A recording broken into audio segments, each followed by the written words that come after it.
Seu filho está chorando e você está prestes a cometer o erro que 87% dos pais cometem nesse momento. Um erro que parece inofensivo, que parece até carinhoso, mas que a neurociência acabou de provar que causa danos permanentes no cérebro infantil. Nos próximos minutos, você vai descobrir o que nunca fazer quando seu filho chora. Vai entender o que está acontecendo no cérebro dele naquele momento. E vai aprender o que a ciência recomenda fazer no lugar. Porque esse conhecimento pode mudar completamente a forma como seu filho vai lidar com emoções pelo resto da vida. O erro que você está cometendo é este.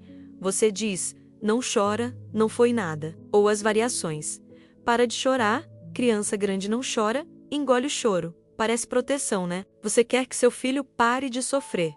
Quer que ele se sinta melhor. Então você minimiza o problema, diz que não é grave, manda parar de chorar. Mas aqui está o que a ciência descobriu. Quando você faz isso, você não está acalmando seu filho. Você está desligando o sistema de processamento emocional dele e isso tem consequências que você não imagina. Vamos entender o que acontece no cérebro quando uma criança chora. O choro não é pirraça, não é manipulação. O choro é o sistema de alarme do cérebro dizendo: eu preciso de ajuda para processar isso. Quando algo frustra, assusta ou machuca uma criança, a amígdala, que é o centro emocional do cérebro, dispara, ela libera cortisol, que é o hormônio do estresse, e o corpo inteiro entra em alerta. O choro é a forma que o cérebro encontrou de liberar esse estresse. É como uma válvula de escape. A criança está literalmente tentando expulsar o excesso de cortisol do corpo através das lágrimas. E tem mais. Quando a criança chora, o cérebro dela está buscando corregulação. Isso significa que ela precisa de um adulto calmo para ajudar o cérebro dela a voltar ao equilíbrio. É como se o cérebro infantil dissesse: eu não consigo me acalmar sozinho ainda. Preciso que você me empreste a sua calma, e é por isso que crianças param de chorar mais rápido quando alguém as acolhe, do que quando são mandadas parar. Agora vem a parte assustadora. Quando você diz não chora, não foi nada.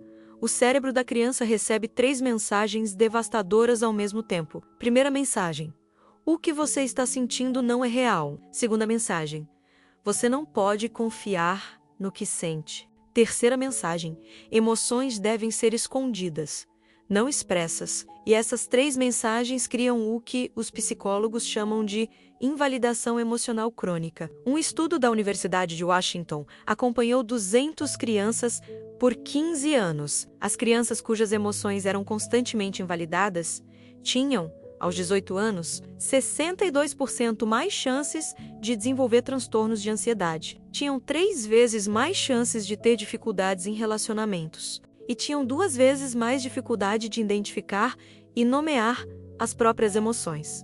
Isso se chama alexitimia. É quando a pessoa sente algo, mas não consegue dizer o que é. Não consegue processar. E isso vira uma bola de neve de problemas emocionais na vida adulta. Mas tem um detalhe ainda pior. Quando você invalida o choro repetidamente, o cérebro da criança aprende a reprimir emoções automaticamente. E emoções reprimidas não desaparecem. Elas ficam presas no corpo, viram dor de barriga crônica, viram dor de cabeça sem explicação, viram tensão muscular e, na adolescência, podem virar explosões de raiva incontrolável. Porque o cérebro passou anos acumulando emoções não processadas e, em algum momento, transborda. Tem um estudo fascinante feito com ressonância magnética. Pesquisadores escanearam cérebros de adultos que, quando crianças, eram constantemente mandados parar de chorar. E descobriram algo chocante. A ínsula, que é a parte do cérebro responsável por reconhecer sensações corporais e emoções, era menos ativa. Em português, claro, essas pessoas tinham mais dificuldade de perceber quando estavam tristes, ansiosas ou estressadas. E quando você não percebe que está mal, você não pede ajuda, não toma medidas para se cuidar. E isso explica por que tantos adultos só percebem que estavam em burnout quando já colapsaram. Então, o que você deveria fazer quando seu filho chora? 3 coisas. E essas 3 coisas são baseadas em décadas de pesquisa em neurociência afetiva. Primeira coisa, valide a emoção. Mesmo que o motivo pareça bobo para você, mesmo que seja só porque o biscoito quebrou para o cérebro dele, aquilo é real. Então você se abaixa na altura dele e diz: eu vejo que você está triste. Ou, você está muito bravo agora, né? Isso faz o cérebro da criança entender: o que eu estou sentindo é válido. E quando o cérebro sente que a emoção é válida, ele consegue começar a processar. Segunda coisa, ofereça presença, não solução. Você não precisa resolver o problema imediatamente. Você não precisa distrair a criança. Você só precisa estar ali, porque a simples presença de um adulto calmo já começa a baixar o cortisol no cérebro infantil. É ciência pura. Quando você fica perto, respirando devagar, o cérebro da criança capta: estou seguro. E quando o cérebro se sente seguro, ele sai do modo pânico e volta ao modo racional. Isso pode levar 2, 5, 10 minutos, mas funciona melhor que qualquer bronca ou distração forçada. Terceira coisa, ensine nomeação emocional. Depois que a tempestade emocional passar, você ajuda a criança a colocar palavras no que ela sentiu. Você estava com raiva porque o irmão pegou seu brinquedo. Você ficou triste porque queria mais tempo no parque. Isso cria o que os neurocientistas chamam de rotulação afetiva. E a rotulação afetiva literalmente acalma a amígdala. Quando você nomeia uma emoção, o córtex pré-frontal se ativa e manda sinais para a amígdala dizendo: tá tudo bem, já identificamos o problema, pode desligar o alarme. É como se dar nome à emoção tirasse o poder dela. Agora, eu sei o que você está pensando, mas se eu validar todo o choro, meu filho não vai virar manhoso? Não vai começar a chorar por tudo para chamar atenção? A resposta é não. E a ciência comprova. Crianças cujas emoções são validadas choram menos com o tempo. Não mais. Por quê? Porque elas aprendem que podem confiar nos adultos para ajudá-las a processar emoções. Então, em vez de precisar chorar intensamente para serem ouvidas, elas começam a comunicar desconforto de formas mais sutis. Elas dizem: estou frustrado, estou cansado, estou com medo.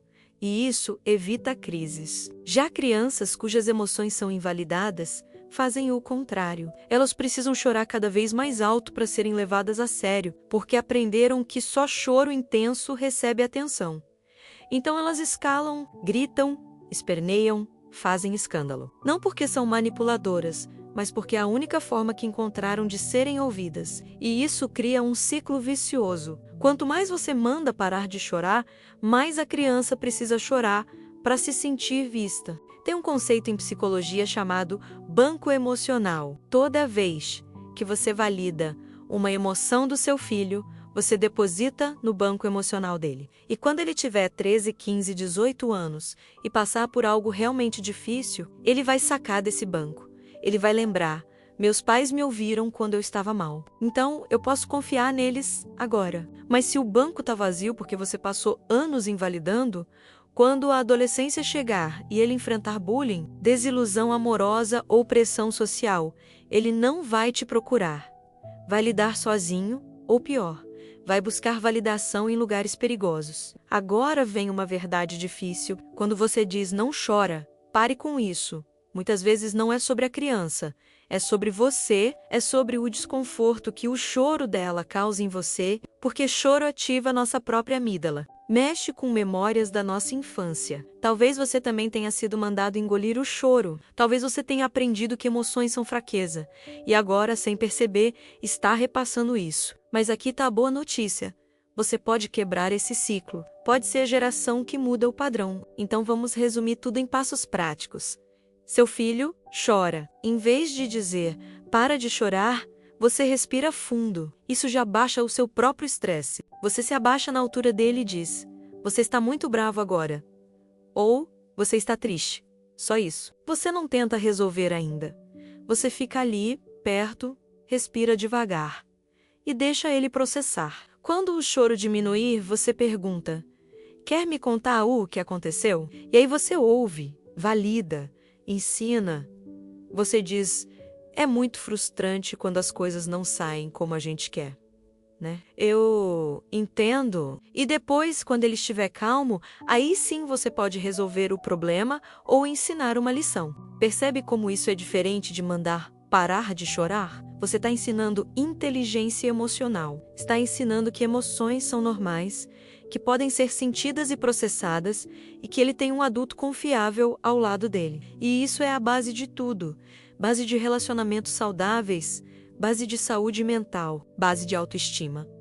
Agora, uma última coisa. Se você assistiu esse vídeo e percebeu que tem feito isso errado, não se culpe. Você não sabia, ninguém nos ensina isso. A gente repete o que viveu, mas agora você sabe. E conhecimento é poder.